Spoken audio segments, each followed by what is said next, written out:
Thank you, Program Director. It's indeed an honor for me to address this important conference, and thanks for inviting me to speak on this very important topic and the theme of this conference. Before I do that, I also would like to acknowledge, and it's an honor for the South African Institute of Professional Accountants, SAIPA, to be the main sponsor of this conference.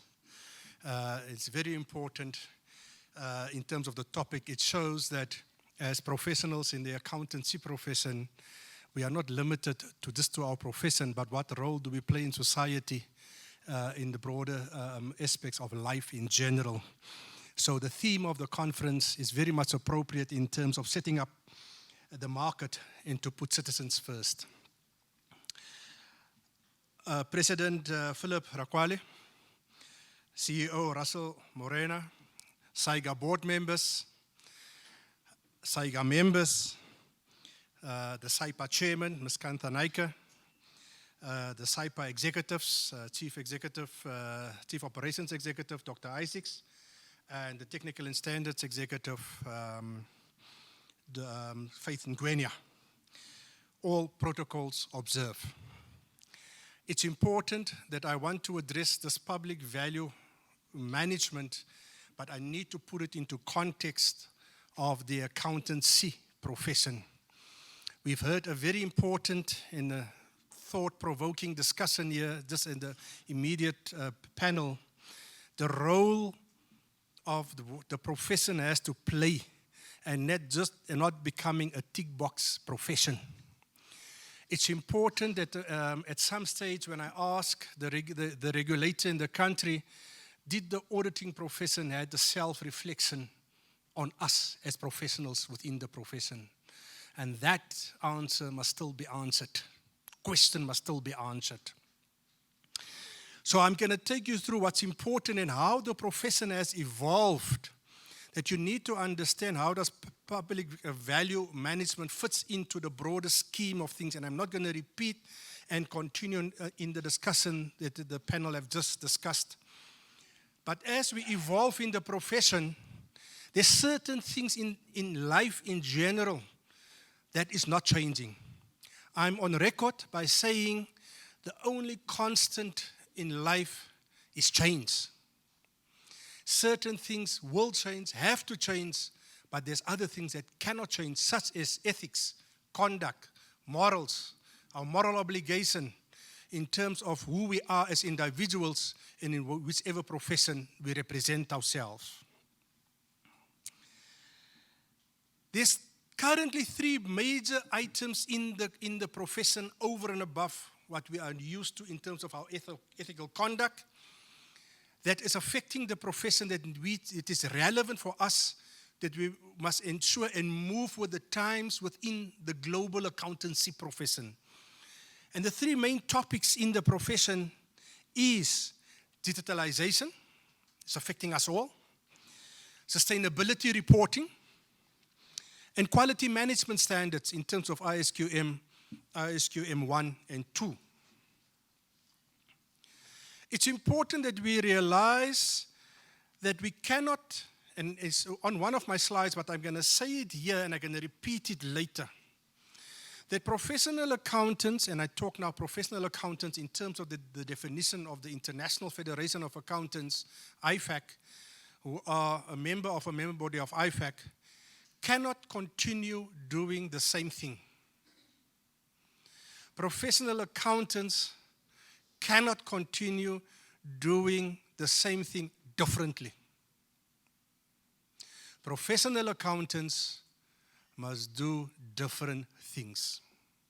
And that is the crux of the matter, how the profession has evolved, that we're not being seen just as accountants and or auditors. There's much more to it. And we heard some of the conversation in the previous panel, what is expected of us as professionals in this beloved profession of ourselves. So, see, I don't want to work. It's not swiping. Let me take it. Just give my laptop from me from there. My iPad is, okay, there it's.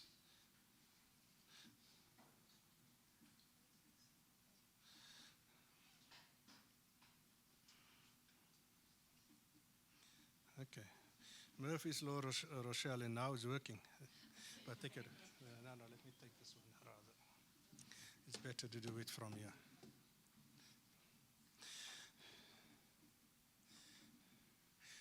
Okay. So I talk about one of the pillars of change in the profession is the digital era. So what we have done, and I'm going to give you the context, but I'm going to do it in the bigger scheme of things of the global accountancy profession. We, at the South African Institute of Professional Accountants, have embraced the technology, which is a key driver for the future of the accountancy profession. We know that a lot of our core functionality is being taken over by technology. However, we as individuals still have a role to play in terms of our professional judgment. So the profession is not a dying profession, it's a profession that we're doing things, different things. So digitalization in its infrastructure improves quality, how we service our members and what we expect our members to deliver, being they in the private sector, in the public sector, in academia. It does not matter where they find themselves, or in business. What do they expect of them to deliver to their clients, to their employers? And that is the important, that how technology and digitalization is affecting us in the global profession. We implement technologies based in SAIPA in terms of our education structure, and I'm going to talk to you at my last slide so you can understand what we have done in order to embrace this change of the profession, and we, to an extent, is pioneering the profession in terms of its competency framework. We have accessed a platform that we have developed in order to service these members, and as I say, and we use the acronym in the last bullet there, professional accountants in practice, as a practitioner, professional accountant in business, which is in the private sector, as well as professional accountants in the public sector. That's the acronyms which we use at IFAC in terms of the role that we play in a professional accountant, being it a preparer of financial statements or being an assurer of the financial statements, irrespective. Next slide, please. We continue, and we're quite consciously aware of what happened in the profession, and we should not have walk with our heads in the sands about what happened, the scandals within the profession, that we are, as Professor Wiseman Cooley say, we are enablers to some of the corruption and where we find ourselves in the state capture. However, it's only a few of us, or some of us, that tarnish the image of the profession. So it's not all of us. But we have to deal with those things, and we are sometimes being painted with the same brush. So what we do, we at SAIPA, once again, is enhancing and developing the public trust within the profession. There's an organization which has been established, is the Forum of Accounting Bodies. We've got the ACCA colleague here, Portia of ACCA, who's part of the Forum of Accounting Bodies, that we have signed the terms of reference, which we will make known to the public in order to say we're going to take back the profession as a collective of the accountancy profession.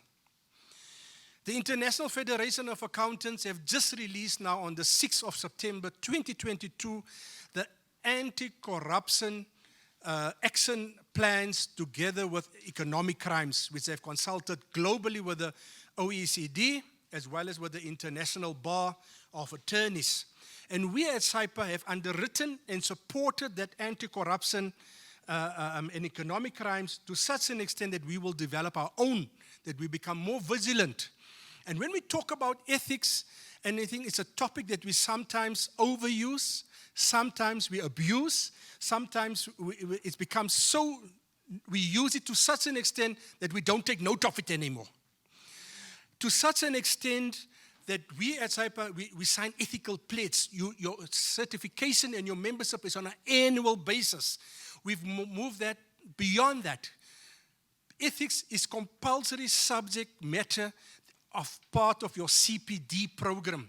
And to continuously create that awareness that who you are, how do you hold yourself out as a professional, being a practitioner, being it in the public sector, or being it in business.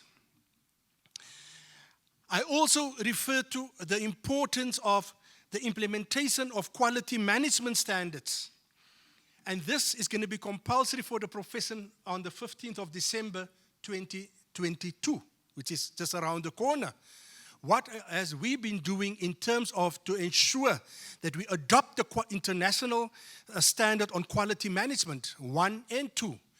And these are the important aspects that we, before we talk about public value management, that we need to comply, we need to embrace, and we need to serve the market in wherever we find ourselves. Next slide, please. So,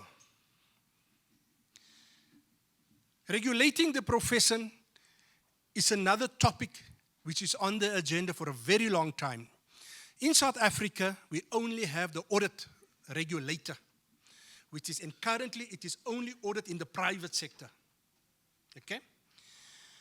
In 2012, I was honored and asked by the World Bank to be part of a steering committee to look at the ROSC, this report of observance and standards in South Africa on auditing and accounting and auditing. The report was released in 2013. Government, the then Minister of Finance, Pravin Gordhan, have adopted it, have signed it off. The current regulator have done most of the policy recommendations already.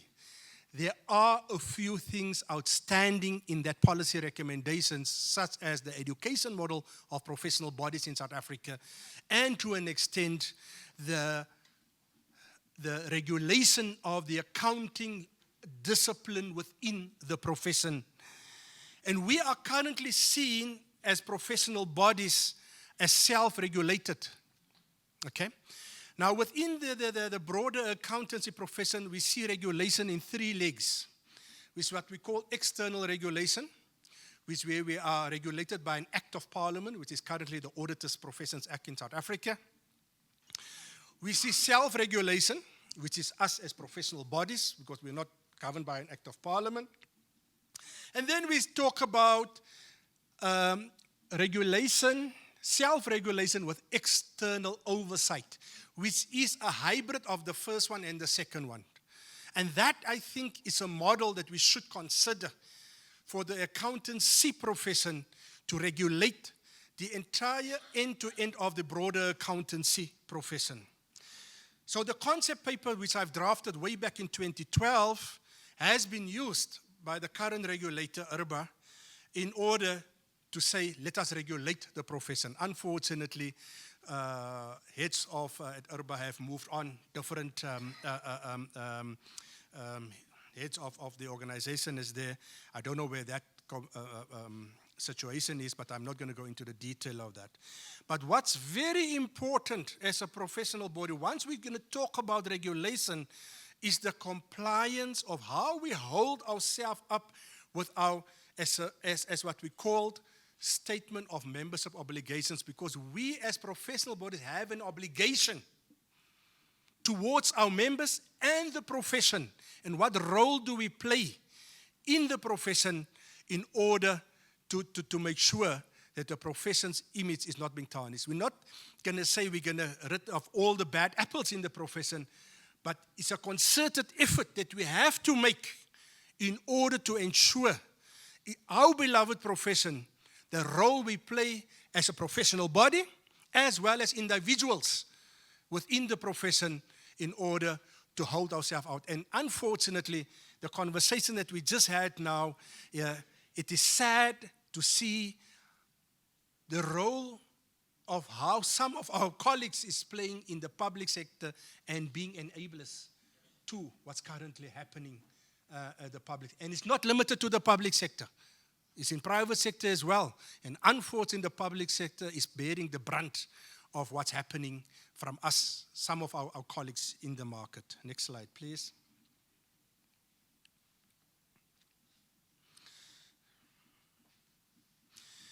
This is the slide where I refer to with the 3 blocks on top about accountants doing the same thing, accountants doing the same things differently, and accountants doing different things.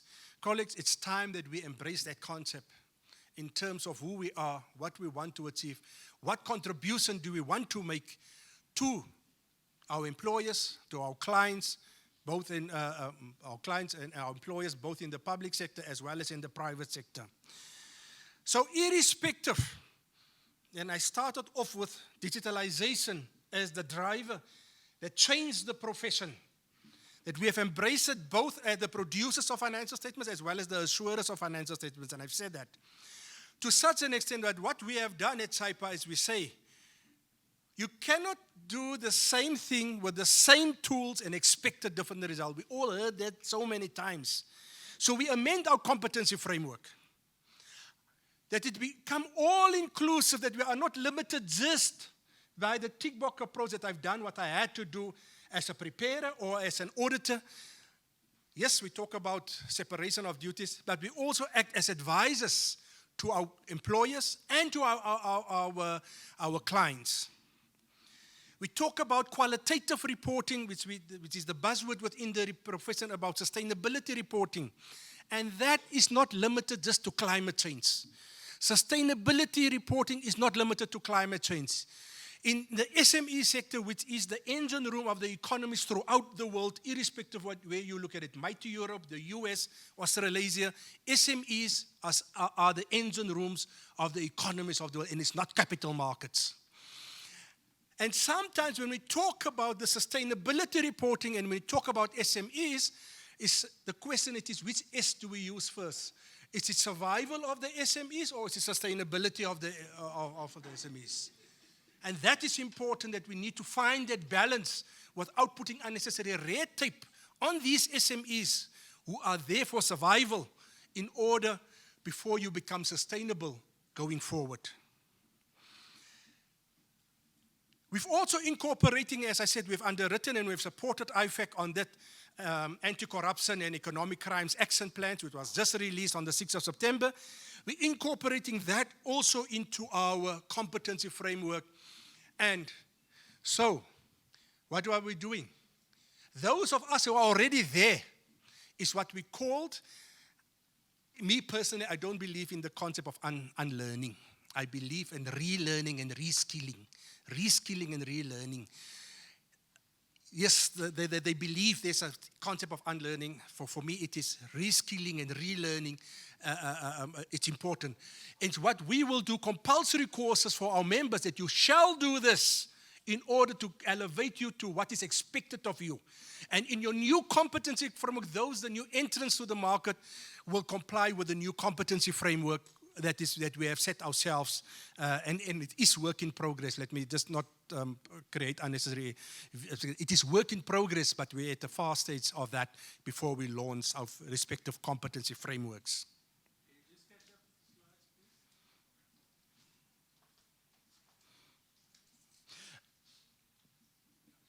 please? Yeah. So, public value management. What is public value and how does it fit within the profession? In South Africa, the PFMA, the MFMA we are governed by that in the public sector. And that's the ultimate objective in order to get a clean audit. Have we achieved that? What is our responsibility in that?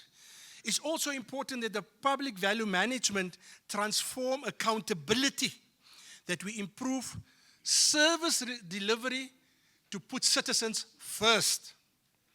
The well-being of citizens, and is not at a level sitting in an office, but it in terms of what is being done at the grassroots level in municipalities. Public value management.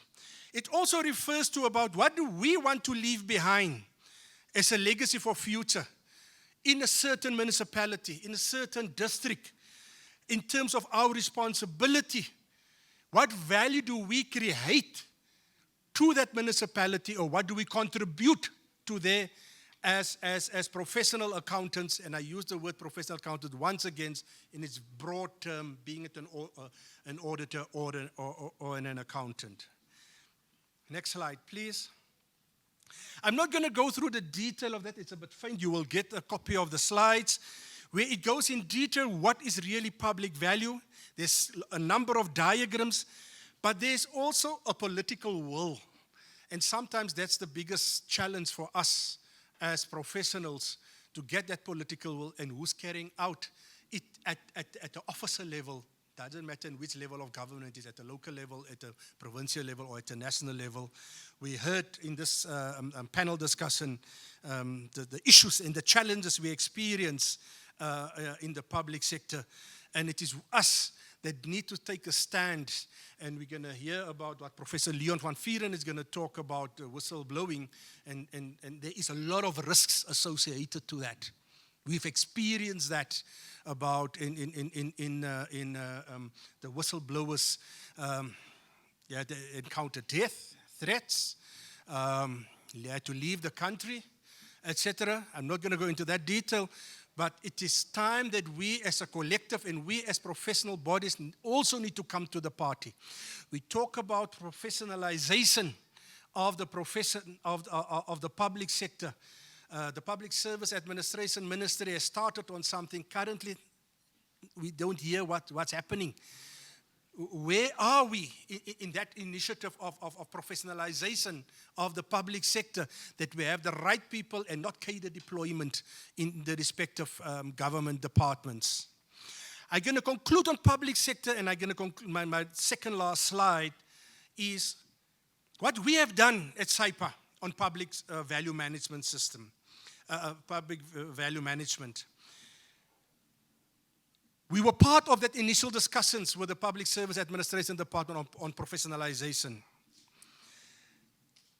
We have a number of projects going in provincial treasuries in capacitating certain people, and especially in Mpumalanga and in the Northern Cape. We have a program, is what we called, is a Project Achiever program, which used to be funded by the SEITA, the facet SEITA. It's not a program just to prepare yourself to write in an exam. It's a program that prepares you for the workplace. And our results and our stats proven that once you came through that program, you are being elevated in your employer. We have success stories where people in public sector were promoted because after they've done that program. It's a 4 months program? 4 months program, every Saturday from 8 till 4, over and above what you have been taught in academia and in your practice. It's a program that we have done. We also offer specialized programs, CPD programs, relevant to the public sector. And the one that technically should take over the Public Service Administration initiative of professionalization of the public sector is the API, is the African Professionalization Initiative.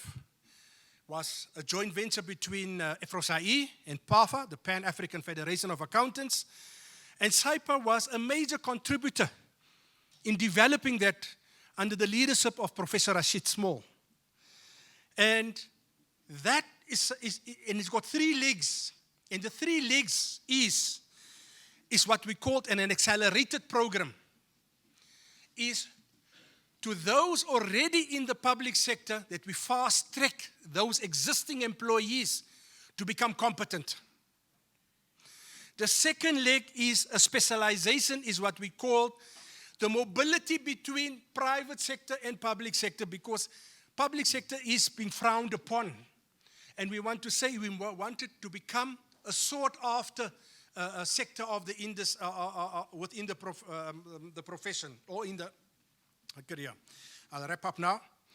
And then the last leg is the student program, is where we're saying we're going to have students have specialism, but not limited just to public sector, that people can enter the public sector from student level with articles and with do it in the public sector. And I'm just going to give you that, and I'm not going to go through the detail of this. And this is what we have done, is what we've created at SAIPA, a center of excellences with the respective competency frameworks. The Center of Future Excellence is the head, is similar to the SAIGA Public Sector Accounting and Auditing Academy, something similar to that. It's much more than looking at just competency framework. And we've created the sectors, these centers that will be serviced by each one have its own competency framework, together with service by the Technical and Standards Department, which is a center of professional accountants, a center of audit professionals, which are limited only to registered auditors, a center of business advisors, as well as center of tax excellence. And that is how we see the future of the profession is going to be, what we're doing about the accountancy profession, and the role that we're playing in public value management system. Colleagues, that is my contribution to this conference here today. And I wish to thank you once again for affording me the opportunity to share some insights about where the profession is and the role of the public value management system that is our responsibility. I thank you.